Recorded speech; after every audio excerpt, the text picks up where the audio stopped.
Monday again, and we're going to be back down at the shed here working for about 3 hours, trying to get a little bit farther on the 8-ball Deluxe pinball table. I got a couple of things I want to show you that I worked on over the week, and something that Mike has been working on, so I'll turn the camera around and show you that.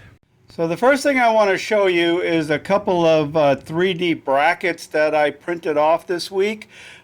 This one obviously will hold the light strips on this side table. Of course, this is going to be mounted on the underside, holding the lights up against the table. And then I printed a small white one. This one's a little off size, but I think it will work. So if it doesn't, I will print one a little bit closer to the accurate size. But those are going to go under there. And then I also printed off some little washers, and these washers are for the screws that hold these pop bumpers on. There's a couple of places where the paint is bulging just a little bit because the screw is almost pushing through.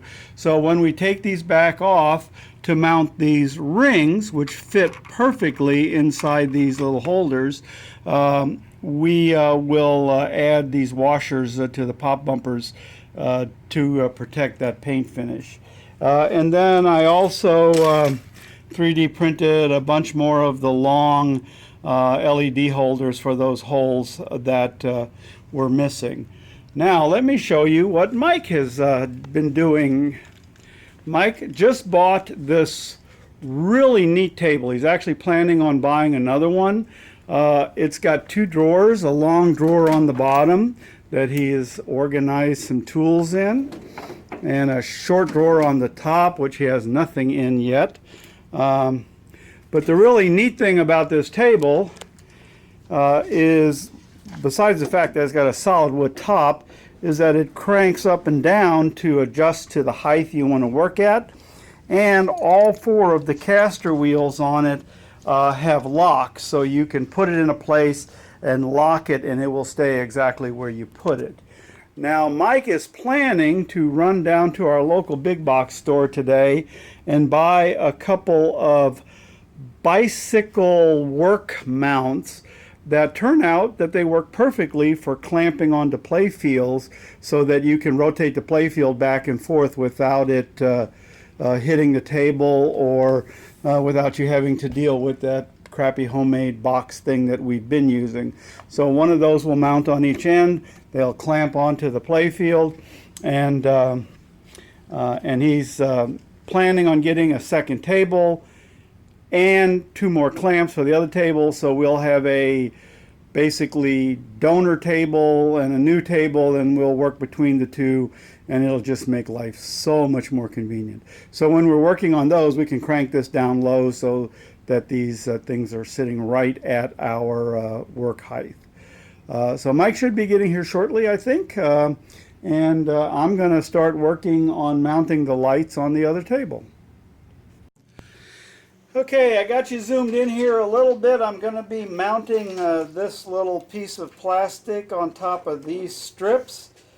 These strips are arranged, you can't tell it from the back, but there's some arrows on the front. So I'll turn them over just so you can see them. Or maybe you can see them. But the arrows run this way, and they go back down that way, and then they turn and run back down this way. So we're going to initially connect here. The strip will take it down to there. We'll put a little loop on here, a loop on this end, and then we'll bring that out and attach it to this light right here. So my job for right now is to get just enough screws in here to hold these things in place so they can't move.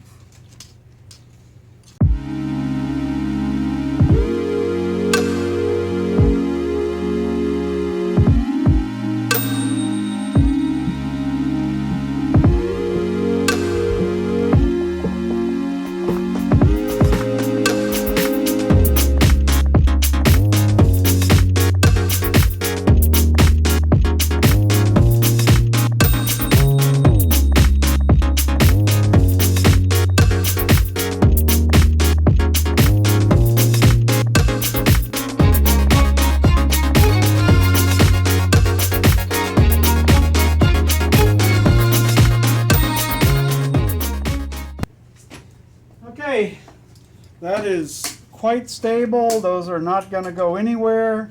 They can move around a little bit back and forth, which is a good thing because I need to get in here and solder wires onto these. So having the ability to slide them around a little bit is a good thing.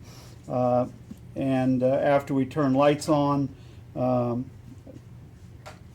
we'll turn it over and show you how it looks. I want to show you something else on the other side though. When I made this little bracket for these 5 lights, I didn't take into account this chunk of metal sitting right here. So I am going to, off camera, take a pair of cutters and cut out the plastic here so this will slide in a little better, and I'll bring you back when I've got that so it'll fit. Okay, I got that chunk cut out and that'll go around there real well. I do need to move this little screw over a little bit to get a little more room right here. So I'll just get a flat bladed screwdriver. Mike?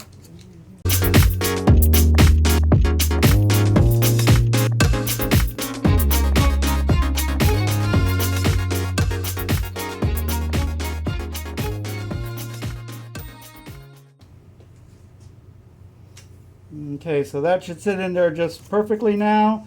So I have to go and cut a strip 5 long to fit in here, and I'll be right back.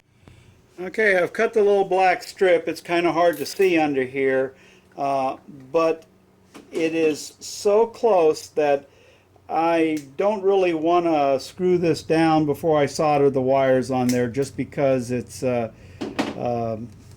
I think it's going to be problematic to get in there. So I'm going to let this sit for now, and I'm going to move off to soldering the wires on the first one that I installed. Also, I did get my light tester programmed, so we'll be able to power up these lights today and see what they look like. So that should be fun. Okay, I'm getting ready to run the wires. I'm going to do this in hyperlapse just because it's a boring kind of job. But the first thing I'm going to do is take this connector off, desolder this wire, run a wire around here and connect it onto there. Then I'm going to loop around here, loop around there, come out of here, and connect to this light right there. So anyway, I'll come back after I'm done with that bit of the work. I should mention that while I am doing this, Mike is going to continue, sorry about that, Mike is going to continue putting on the long connectors in this area right here also. So you may see his hand, arm, and screwdriver enter and exit the picture from time to time.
Just wanted to let you guys know I had to leave for a minute to run down to the vet's to pick up some pills.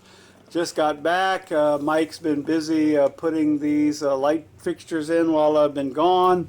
He's just got a couple more left to do here, and then I'll start back up on the wiring that I was doing before I had to leave.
unfortunately, the workday has come to an end already.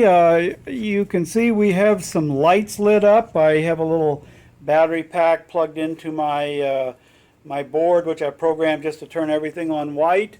We've been doing this off camera, but we're doing a little troubleshooting.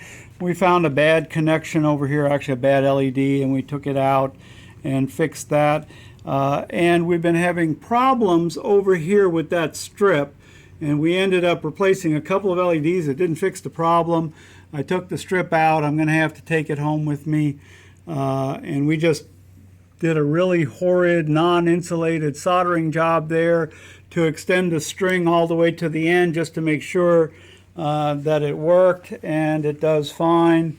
I mean, we could always just put regular LEDs and holders in those 5 and call it a day.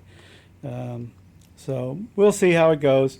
But anyway, we are almost done with the wiring. We need to put the LED simulators in and finish up this little bit of stuff, and we'll be done, pretty much done with this board, except for the 24 LEDs that go into these things right here, which we also will need to do next week. So thanks for watching.